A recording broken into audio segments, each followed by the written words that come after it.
The World Bank has approved a $3 billion loan for Egypt to be disbursed over the next 3 years. It has a maturity of 35 years and carries an annual interest rate of 1.68%.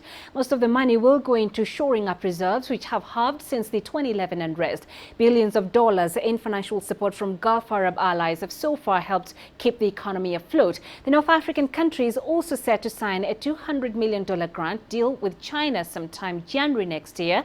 The projected financial grant will be invested in infrastructure, healthcare and Suez Canal development projects. China is Egypt's second largest trading partner with a value of $5.9 billion in the fiscal year ending July.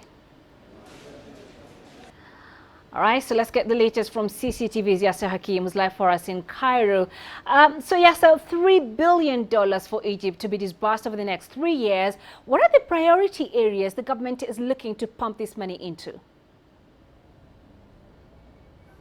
Yes, Penina, there's 1.5 million feddans that are the top priority now to growth for agriculture.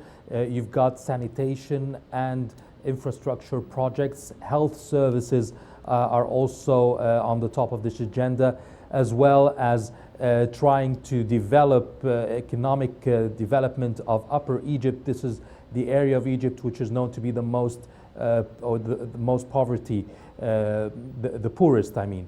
And as well as this amount will go up to $8 billion on around 5 to 6 years, with more development and economic cooperation in developing the private sector as well in Egypt, so that it can increase its investments and also the employment opportunities for Egyptians. So it's a big project that could go up from $3 to $8 billion in the next 5 years.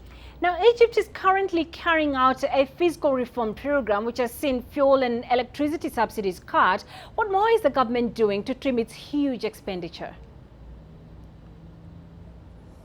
Well, first of all, it's trying to increase revenues, and one thing is to restructure the tax collection system so that it will be more effective. They've already put a new real estate tax, and a VAT is expected very soon. Then you've got reducing expenditure. You have to reduce a lot of imports to save on the rare dollars in the foreign reserves. So the government is putting less priority to luxury products. They'll not be imported as much as before, as well as products that are already produced in Egypt.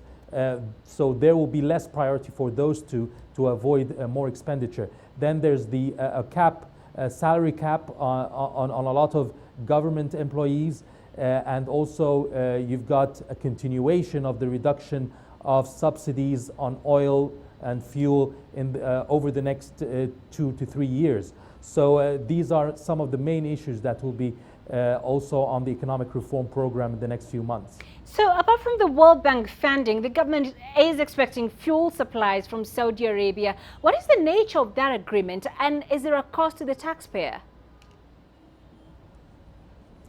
Now, Saudi Arabia's interference now, and it's pumping in a lot for Egypt, it comes at a crucial time because the foreign reserves are at $16 billion. That's on the red line, if you may call it. And so it has said that it will help Egypt with all the oil necessities for the next 5 years. Now, how and how it will be paid, what portion will be grants and loans, this is not yet been decided, and will take in the next couple of weeks more discussions between the two sides. But we know that Saudi Arabia will provide Egypt for the next 5 years for its oil and fuel needs.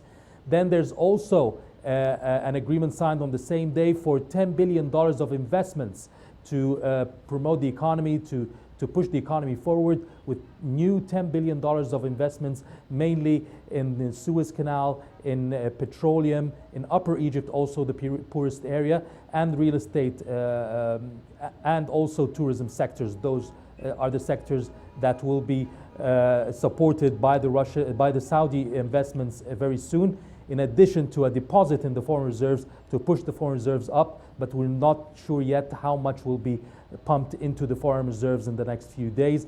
but the Saudis said that they will provide a loan, a long-term loan, and a grant as well to be deposited in Egypt's central bank. All right, Yasser Hakim, live in Cairo. Many thanks for those insights.